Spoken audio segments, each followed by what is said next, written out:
Assalamualaikum teman-teman. Jumpa lagi bareng aku, Reni Apriani. Di video kali ini saya mau cerita sedikit tentang pengalaman saya sebelum menjadi TKW sampai saya memutuskan untuk menjadi TKW atau TKI, tepatnya di negara Singapura. Bukan dalam arti saya tidak punya keluarga.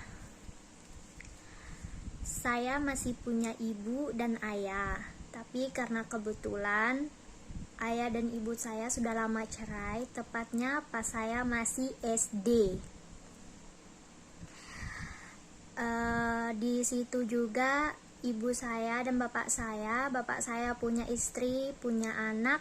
Ibu saya sampai sekarang belum menikah, cuman dia pernah ke luar negeri, yaitu di negara Saudi selama 10 tahun juga, tapi tidak menghasilkan apapun karena tepatnya untuk bayar utang semua teman-teman. Di situ saya juga dikasih uang sama orang tua saya, bukan dalam arti saya benar-benar tidak punya uang, tidak.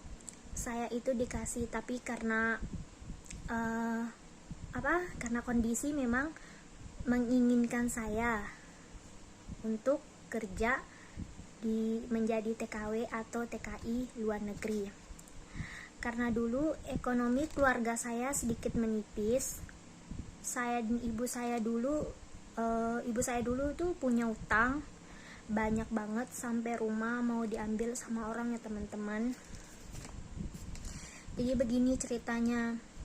Dulu pas aku lulus SD, aku disekolahkan di asrama, tepatnya anak pondokan. Nah, kalian tahu kan anak pondokan itu seperti apa? 1 kali 1 minggu, kadang dalam 1 bulan, kadang ada juga yang gak diizinin pulang. Terus kadang juga kalau kalian punya masalah pribadi yang harus benar-benar diselesaikan, kalian boleh dipulangkan selama dalam waktu 1 minggu itu. Nah, saya itu izin. Dalam waktu minggu itu saya setiap minggu itu balik ke rumah gitu. Singkat cerita, ibuku ini punya hutangnya itu banyak banget. Nah, ini hutang itu terlalu gede buat aku gitu. Di bagian sebelah besar kita hanya mampu mengandalkan ladang, sawah, hewan, atau tanah. Sementara saya tidak punya apa-apa gitu.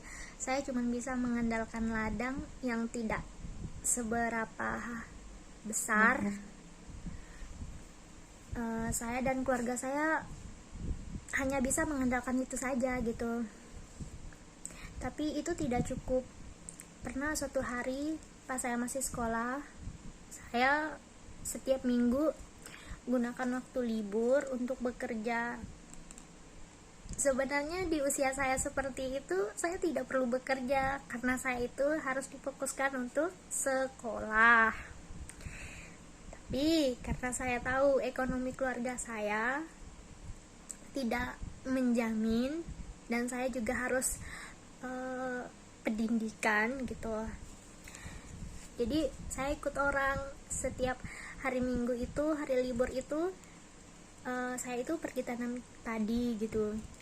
Udah terbiasa sih sebenarnya dari kelas 5 SD, kelas 6 SD sampai saya MTS, sampai saya dipondokin. Nah, saya ikut orang pergi tanam padi itu, cabut kacang hijau, panen jagung. Bukan karena saya dipaksa, tapi semua itu benar-benar real saya lakukan karena keinginan saya sendiri buat belajar mandiri. Saya juga bukan gak dikasih uang, bukan, tapi karena kebutuhan saya itu terlalu banyak dan saya sadar sementara ekonomi keluarga saya itu benar-benar menipis.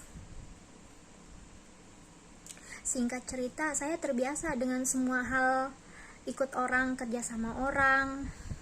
Nah, sampai saya memutuskan untuk ke luar negeri.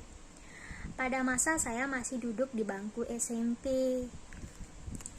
Kalian bayangin teman-teman, situasi yang memutuskan saya memilih menjadi TKW dan TKI di Singapura. Karena utang mama saya di orang terlalu banyak, jadi saya harus bayar. Ekonomi keluarga saya menipis, jadi saya harus kerja juga. Karena kebetulan aku nggak sanggup bayar, aku nggak ada duit segitu banyak, nggak ada tabungan, nggak ada usaha apapun, karena aku memang masih sekolah. Simpanan juga nggak ada. Namanya juga hidup di desa itu pasti susah banget teman-teman. Pinjam 100.000 aja kalian harus balikin 150. Itu pinjam duit orang, semua orang. Apalagi kondisi desa belum panen, kalian mau pinjam ke tetangga, pasti tetangga mikir-mikir buat lihat kalian. Jangankan itu tetangga, saudara, sepupu, yang namanya kalian pinjam duit, kalian ngutang, kalian harus bayar. Utang-utang, teman-teman, sahabat-sahabat, saudara-saudara ya teman-teman. Singkat cerita, saya ke rumah sepupu saya, kampung sebelah. Dia itu sudah di luar negeri selama 5 tahun. Dia itu sekarang bisa beli rumah buat orang tua, bikin rumah sendiri, punya ladang sendiri, punya sawah sendiri, punya hewan, punya usaha sendiri. Ya walaupun orang tuanya sekarang lagi bantuin dia bangunin usahanya dia, tapi alhamdulillah itu semua keringat dia sendiri. Nah, di situ muncul pikiran saya, utang mamaku. Awalnya saya coba, utang mamaku kan terlalu banyak. Nah, jadi aku kepikiran gitu, kenapa enggak sih aku coba ke luar negeri gitu. Nah, di situ aku coba iseng-iseng, coba tanya, apa saya mau ke luar negeri ya gitu. Aku bilang, seumpama di sana saya ada rezeki gitu, kan bisa bantu buat keluarga. Aku bisa bantu mama aku, bisa bantu kebutuhan ekonomi sehari-hari gitu. Jadi singkat cerita, aku pulang dari rumah sepupuku, terus aku curhat ke ibuku, Bu, aku mau ke luar negeri, ada rencana. Bu, aku pengen bantu, jadi aku pengen ke luar negeri biar bisa bayar utang, biar bisa mencukupi kebutuhan sehari-hari. Karena di sini aku juga punya keinginan yang sangat besar, Bu, gitu. Saya curhat kayak gitu ke ibu saya. Nah, singkat cerita, saya dikasih izin gitu, dikasih izin, nggak apa-apa kamu keluar negeri, tapi gimana sekolahmu, dia bilang kayak gitu. Aku bilang kayak gini, nggak apa-apa, aku rela berhenti sekolah, yang penting kita semua ada rumah, nggak dikejar-kejar sama orang, nggak keluar dari rumah sendiri gitu loh teman-teman. Singkat cerita, aku tuh pergi ke rumah pamanku gitu. Pamanku ini kebetulan dia itu sponsor atau sejenis makelar gitu. Nah, aku tanya sama dia, prosesnya gimana sih om gitu. Soalnya saya nggak pernah ada pengalaman ikut-ikut orang, cuman pengalaman saya tanam padi, emang di sana tanam padi gitu. Saya bilang kayak gitu, canda ya teman-teman. Nah, terus dia bilang bisa. Terus pada saat itu saya langsung didaftarin. Nah, waktu itu aku belum pegang duit sama sekali, nggak ada duit sama sekali gitu. Nah, sampai saat itu paman bilang, nanti ada kok duitnya itu 3 juta, dia bilang. Tapi kalau kamu benar-benar fit, kamu akan dikasih 3 juta. Tapi kalau kamu ada penyakit sama urus berkas, nanti pasti dipotong 1 juta, dia bilang kayak gitu. Oh ya udah, saya bilang kayak gitu. Nah, singkat cerita, saya itu diajak check up. Kebetulan hasil pertama itu fit. Nah, check up kedua itu hasilnya itu ternyata saya punya penyakit MAH. Nah, katanya beli obat aja gitu, takut emaknya nanti ini itu, soalnya kerja di luar negeri itu berat-berat, dia bilang kayak gitu. Saya minum obat di situ. Terus prosesnya itu agak lama teman-teman, karena saya punya penyakit. Tapi saya itu kayak bener-bener nekat, sampai saya bilang, paman ayolah, nggak apa-apa, kita lihat nanti kalau saya udah di Gempol Pasuruan Sidoarjo ke tempat tujuan. Jika benar-benar saya memang tidak fit, oke, saya pulang berobat. Saya bilang saya ganti biayanya, insya Allah, saya bilang.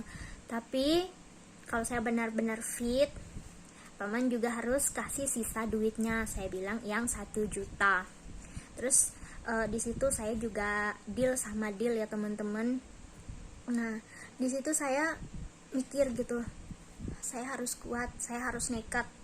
Dengan modal nekat saya, pasti saya bisa. Dalam sholat saya pun saya harus bisa, demi orang tua saya gitu.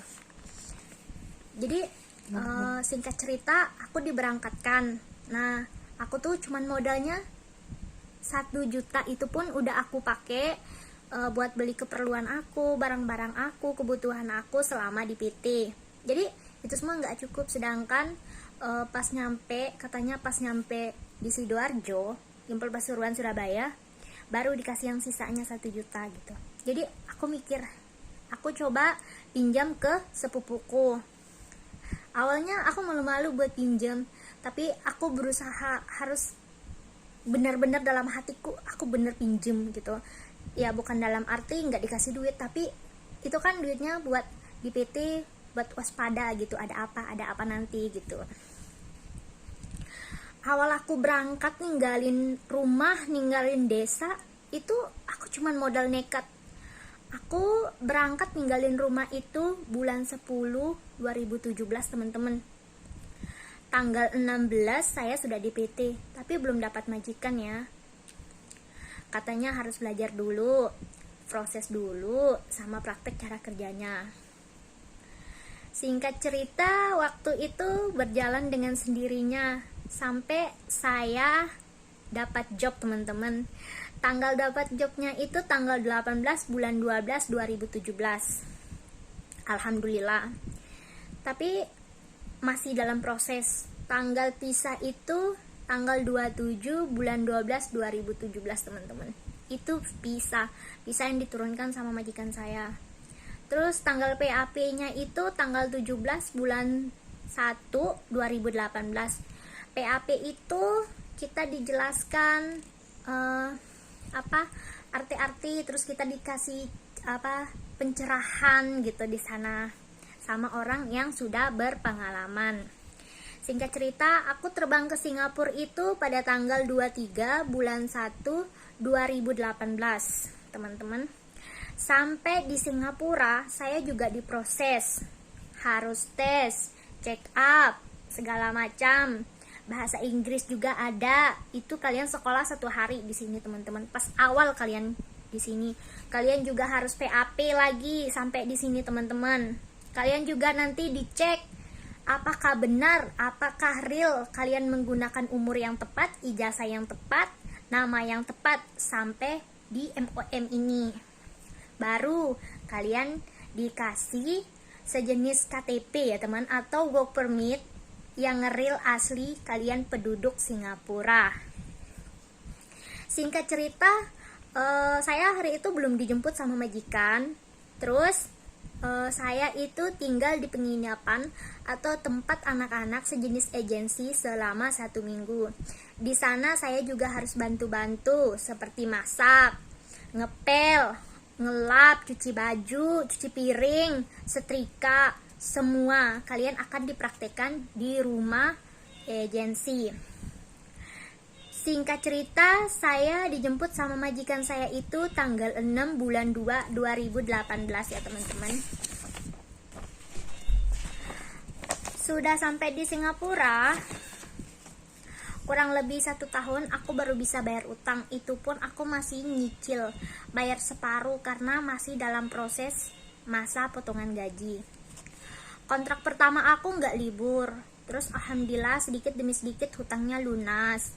Nah, aku kepikiran lagi, karena udah di Singapura, aku pengen nyenangin ibuku, orang tua aku, diri sendiri. Dan hal terbesar impianku itu punya rumah sendiri, punya tabungan, punya sawah, ladang, hewan. Dan harus dengan hasil keringat sendiri. Bismillah.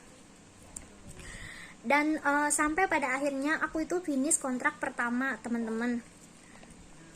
Sampai saya memutuskan tambah kontrak untuk mewujudkan keinginan saya, karena saya sadar bikin rumah dan prosesnya itu sangat berat.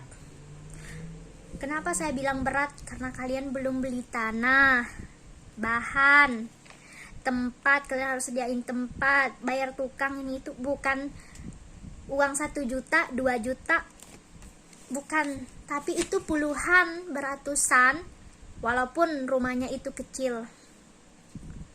Itulah, kalian harus benar-benar usaha.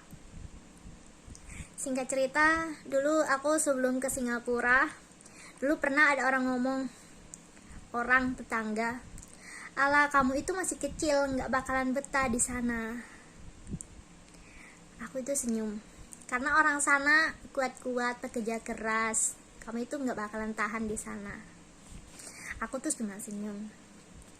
Nah, sekarang aku udah buktiin sama orang yang benar-benar dulu ngehujat aku, "Kamu gak bakalan betah," katanya. Dan aku sekarang buktiin kalau aku mampu bertahan, mampu bekerja, ikut orang lain. Karena pada dasarnya kalian gak akan mati ikut orang lain, karena kalian juga makan, kalian juga dikasih istirahat. Dalam hatiku intinya seperti itu. Orang lain aja gak mati, kenapa aku harus risau? Yang kerja di Singapura banyak. Awal perjalannya itu memang susah, memang berat, nggak ada yang manis, teman-teman. Awal perjalanan kita kalau mau hidup sukses, susah dahulu, bersenang-senang di kemudian hari. Intinya niat saya itu kerja ke Singapura, pengen cari duit, bayar utang, pengen mencukupi kebutuhan keluarga, ekonomi keluarga. Itu bagian terbesar dalam hidup saya. Punya rumah sendiri, apalagi hal yang sangat besar dalam hidup saya sendiri. Intinya saya pengen kerja ya buat diri saya sendiri, buat keluarga sendiri, bukan untuk orang lain. Sekarang kalian bayangin kalau seandainya kalian masih di bawah umur, masih duduk di sekolah SMP, kalian sudah didatangkan dengan masalah besar, masalah keluarga yang bertubi-tubi, dengan utang yang terlalu gede, ekonomi menipis, sementara kalian nggak punya tabungan, nggak punya apa-apa, untuk bayar utangnya kayak mana? Itu dalam pikiran saya. Intinya dulu saya ikut orang 1 hari, ya paling cukup untuk 1 hari. 50.000 itu udah paling gede di Indonesia. 50.000 kalian itu kerja dari start jam 6 sampai jam 6 sore. Itu kalian ikut orang. Makanya saya memutuskan untuk jadi TKW. Tapi alhamdulillah udah nggak punya utang, sudah beli tanah, sudah bisa membangun rumah, walaupun belum selesai, masih dalam proses, walaupun kecil-kecil. Intinya saya sudah usaha. Kenapa saya nekat bikin rumah sendiri? Kenapa? Karena saya sadar saya ingin mandiri. Mandiri itu bukan berarti tidak ingin menyusahkan orang tua, bukan dalam arti kalian tidak ingin saya sendiri, bukan dalam arti tidak ingin tinggal di rumah orang tua, bukan. Tapi dalam hati saya punya rumah sendiri jauh lebih baik, jauh lebih bangga. Biar nggak jadi omongan orang setelah kalian kerja berapa tahun, 4 tahun, 5 tahun, tapi hasil keringat sendiri kalian belum rasain. Itu jauh lebih enak. Kalian punya usaha, punya rumah, punya sawah, punya ladang, punya tabungan, punya usaha. Itu jauh lebih baik, jauh terhormat. Karena apa? Hasil keringat sendiri, teman-teman. Jadi buat kalian semua yang mau kerja ke luar negeri itu jangan takut sebelum mencoba. Intinya kalian harus yakin, percaya bahwa semua itu akan indah pada waktunya. Saya juga dulu seperti itu, kerja ke luar negeri cuman modal nekat teman-teman. Kalian bayangin, saya masih duduk di bangku SMP, di bawah umur, masih belasan umur, saya udah kerja ke luar negeri. Wow, saya udah kerja ke luar negeri. Itu pun cuman modal nekat. Ya karena apa? Karena saya sadar, saya itu harus bantu orang tua saya.